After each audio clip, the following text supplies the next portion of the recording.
Hi, this is my full box week 3 routine video. Yes, that is correct. It's the week 3 routine video. It was supposed to happen a couple of days ago, but I got home from work and then fell asleep. Uh, yeah. So I'm Natalie. If you can tell, I just rolled out of bed. I have oily, acne-prone skin, and I'm from Singapore. And I'm just going to talk about my routine for today. So, the plan a couple of days ago was to talk about the kind of like skincare routine that I have at night. And then I was going to talk a lot about retinols and why retinols should just be a part of your your skincare routine. Like retinol such as great, and that why specifically the Dorian Gray Beauty Oil, which is one of the products that you get within the full box, is just like a great product, as well as the other SB retinol products. And I was just gonna apply it on camera for you. I'll still talk about the retinols, but I'm not going to apply it right now because, as you can tell, it is broad daylight, and my skin's feeling very sensitive to that right now, and like that's another thing I will talk about retinols within this video. Okay, so what are retinols? They are like also known as like vitamin A, yeah, within the skincare industry. They basically are a product that is, if I remember correctly, is the only thing that is proven to work as an anti-aging product, because you know how every other product out there like fills in your lines, it plumps up your skin, but retinol actually like goes deeper than that, in that it encourages skincare growth, and that's why it was actually like a life-changing product for me, even though I started using this when I was 20 21 21 21 21 that year. It's changed my life. Yeah, because basically before that, the only thing that I needed really for like my acne was salicylic acid, and I was just using this like supremely drying product from Kiehl's, but that was sufficient.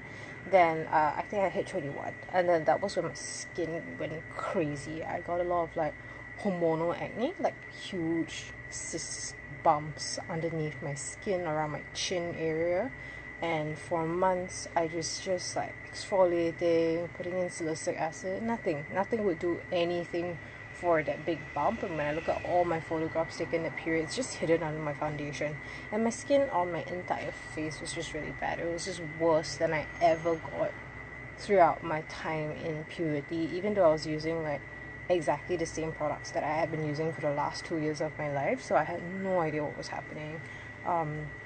People were telling me, oh, you need to use gentler products. I switched brands like 3 times, still couldn't find anything that would work. Yeah, then I saw a dermatologist, and she prescribed an over-the-counter, like she prescribed a bunch of things, some of which were not great, but like she prescribed a new facial wash, and that was fine, and she prescribed a over-the-counter retinol, and that was, I think, what really changed my life. But sometimes I think about that dermatologist and I really hate her. What I really hate about that dermatologist is that she never told me that you needed to apply sunscreen after using retinol, and only told me that you need to apply retinol at night. So that's something that everyone, like, I think that's always told to you when you're on when using your bottle or anything. But you know, the reason for why it was told, like, she told me to apply it at night, only she just said, oh, it's gonna make your skin more sensitive to the light. And that's true, but the reason why you need to like apply it at night is because like the product itself is usually fairly unstable in that it will break down with the light. Not only, which is why they tend to come in like brown bottles or dark color bottles and things like that. Yeah, so that's something that's really important, and like that's also why it's usually encouraged to not apply it with vitamin C, which also makes your skin more sensitive to the light, and it's also encouraged to not apply it with acids, but because like when the acids lower the skin's pH, the retinol might also lose its effectiveness. So like there are certain formulations out there that are more stable. Like there are articles I read somewhere about the difference between retin A derivatives of the retin A, and then how some of them are in slightly more stable formulas than others. But I'm going to talk about Sabbatical Beauty's retinols and like why they're just so much better than that crappy option that I was given over the counter by the doctor. Okay, no, it wasn't crappy. It worked and it did its job, and my skin definitely healed a lot over those months. But like I said, the problem was she only told me to apply it at night. My skin still got very dry and sensitive in the day, and sometimes my skin would just burn, and I got those like scaly because my bed was just right next to the window, so even if I like just let down the blinds, if I slept in, for example, my skin would just feel like it was on fire every time. Also, every time I woke up in the morning and then the sun was coming in on my face. And like I said, she never told me that I needed to apply sunscreen, and I wasn't like an avid sunscreen user during that period of my life, when I was in like university and everything. So like that was a nightmare. And then I discovered Sabbatical Beauty, and the winter is coming especially saved my life, because it was actually a product that worked on those dry scaly patches, because normal moisturizer wasn't going to cut it. Okay, so I have all three of SB's retinol line. This is the Dorian Gray anti-aging serum. I think this is like the third bottle I've ever purchased from them, or fourth bottle. Full-size bottle, mind you, that I've purchased from them. This is the Sleeping Beauty facial oil, and this is the Dorian Gray Beauty Oil that came from the box. This is like maybe my second sample size, and my sample size, and I just finished a full-size bottle. So okay, why are SB's retinols just like fantastic products if you're not already using them, and like why you should be using them within your routine? They're just very, very gentle. Like they work really well. They work way better than that over-the-counter option that I received the other time, but without ever giving me dry, scaly patches and everything. And I also suspect that they are they are more stable formula than the one that I was given, because the one I was given, like I could put it on my skin and in the day, and then my skin would just start burning out, even if I were to put like sunscreen or SPF afterwards. But lots of people within the beauty routine, within the SB community, do say that they use one of the Dorians in the day, and then they just apply sunscreen after, and it works for them. You still get its effects without like the skin burning, and so that also means that like the product doesn't just break down immediately. So like of the three, I started with this because that was the first retinol product that came into the line. And the anti-aging serum is the only water-based serum. It's probably like of the three the gentlest and the easiest to start with, and if you're just looking for a retinol, I would highly, highly, highly, highly encourage this. It's like the easiest to put into your your skincare routine, because it's not an oil. It's very, very light, and it's just incredibly effective. I think this one has vitamin C in it as well. So yeah, it's really amazingly formulated that like you can have vitamin C in a retinol and still use it. Give me 1 minute. Hey, can you use the vacuum in 5 minutes? 5 minutes. No, I'm done. Okay. Okay. Right. Sleeping Beauty facial oil. This is like a life-changing product for me, because this is oil based, not just a water based. So like, and I like my facial oils, but not that. This has blue tansy in it. This has so much blue tansy in it. It's incredible. Like I was just comparing, like my friend was just showing me this other blue tansy facial oil that she has, and then we were comparing just things like smell, color, and it's got a very distinctive smell. If you but the other product, even though was like, if you look at the ingredient list, was also fairly pure. You could just tell by like concentration and quantity alone, the Sleeping Beauty oil packs like a much bigger punch, because just like, it is a deeper, darker blue. It has a much stronger smell of blue tansy in it, so like, it's just that much more effective. So if it's a really, really strong product, like one of my friends calls it like the nuclear product of like nuclear option of all the retinols. And if you've never used a retinol in your life, you might need to work your skin up to this by like maybe using it infrequently before doing it. But it's such a wonderful product, very, very effective.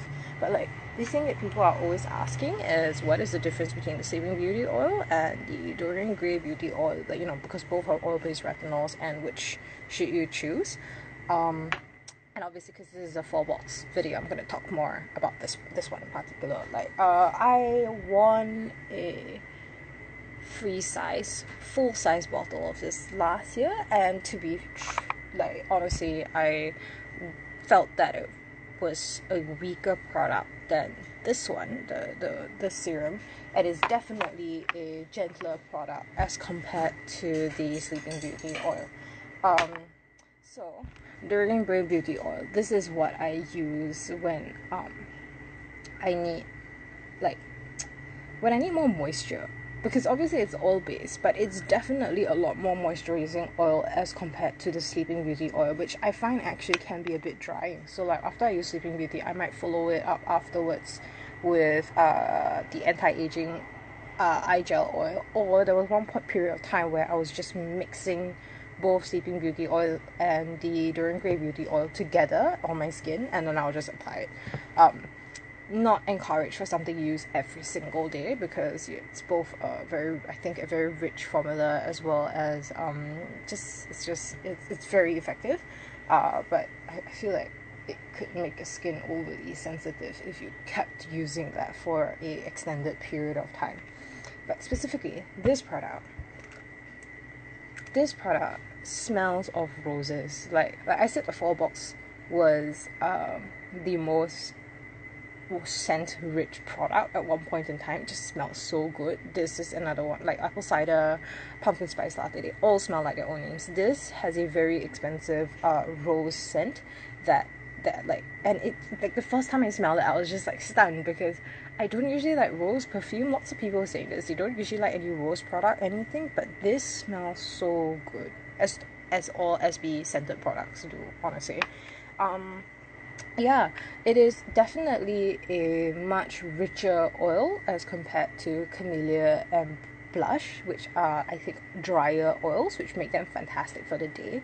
But like, if you have dry skin, this, which I think, like, this is like Adeline's, the founder of SB's, like, one of her favorite products. Like, she uses very little actually in her routine. She's a minimalist, and she just slaps this on even during the day, and then puts SPF after that. It's just really, really good if you have dry skin. And maybe that was why at first I didn't quite like the product, because I have oily skin, so like, I'd rather get something that has like a bigger punch. But like, it's a product that's, after I started using that full-size bottle and then the smaller size bottle, it's really, really good on me. It was incredibly useful when I was traveling in Japan. I can see how, if it like, which was during the fall last year, so obviously like drier climate, it was a transitioning climate. It was just transitioning over to winter at that point. It was quite late in the fall, and it was just like, I think, more useful than Sleeping Beauty would have been at that point, because a lot of the acne coming out of my skin didn't necessarily need the blue tansy, but it did need extra moisture, because my skin just felt like dry. I was probably overcompensating with oil at certain points in the night.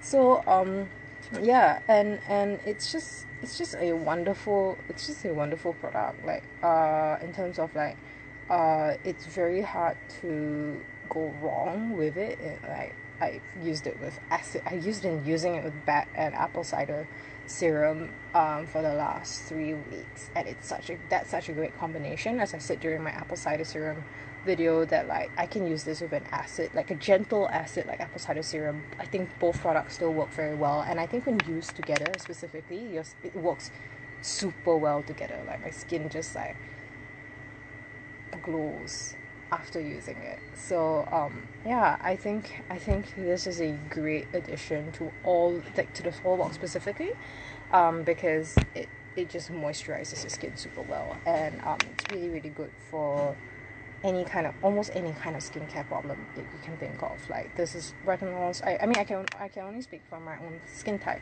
but like when I convinced my mom to actually use retinols in her system before she got scared off by her quack doctor friend by being told that all retinols turn your skin thinner and everything, which is just bullshit. Using retinols regularly can honestly make things like your wrinkles, your age, your colored patches, like your sunspots and everything, a lot better. Over a regular period of time. I can talk more honestly for ages on how it doesn't make your skin thinner, but there are plenty of articles honestly by like established dermatologists who tell you that that's just untrue. It might make your skin more sensitive when you first start using it, but over time as your skin layer builds up again, that's just like it goes back to normal, honestly. And this is one of the gentlest. It's definitely a lot gentler than Sleeping Beauty oil, and that's not a bad thing, honestly. Like which is why I can't use Sleeping Beauty oil on a daily basis. I definitely can for this, and just as part of the 4-box routine, highly encourage it. Everyone should like try a sample. Honestly, you need a retinol in your skincare, routine. Yep. And that's it for me. I've talked for a really long time, and I'm gonna go off now. If you're watching this on a YouTube channel, you can like, subscribe. Yeah, have a nice day, everyone.